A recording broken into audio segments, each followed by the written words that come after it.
Hey guys, so the state of California just dropped its 2026 affordable housing income limits, and I want to break this down because most people either don't know these numbers exist or don't understand how they can actually affect them.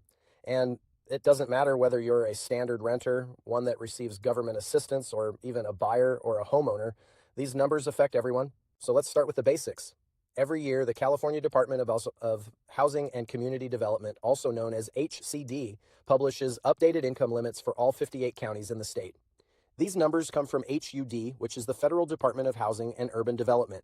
They set the baseline for who qualifies for deed-restricted affordable housing, Section 8 vouchers, subsidized rental units, and a bunch of other state and local housing programs. If you're not sure what that is, Section 8 is a federal voucher program that helps cover rent in private housing. Subsidized units are income-restricted apartments where the rent is already capped and they're usually built with government tax credits. So for 2026, the median income for a four-person household in Riverside County is $106,500. That number is the area median income, and it's the baseline everything else is calculated from. Now, here's where it gets interesting. The Housing Authority of Riverside County administers over 10,000 active vouchers and assists more than 17,000 families in this region alone. But the Section 8 waiting list has been closed to new applicants since September of last year and has no reopening date in sight.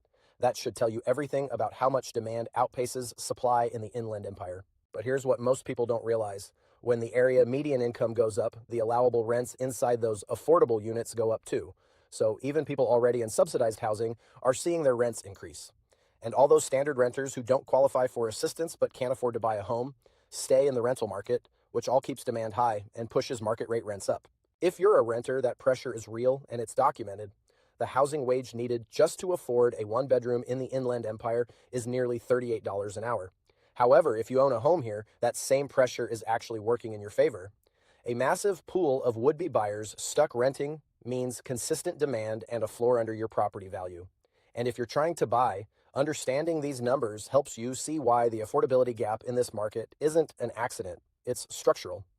The median home price in Riverside County is around $613,000, but the median household income here is roughly $106,000. You do the math. The point isn't that the system is broken or that it works perfectly. It's that these numbers are connected to your housing costs, whether you're paying rent, paying a mortgage, or trying to figure out how to get into a home. If you want to talk through what any of this means for your specific situation, whether that's buying, selling, or just trying to figure out your next move in the Inland Empire, just give me a call or text. I'm Chris Leeper with eXp Realty. Thanks, guys. We'll catch you on the next one.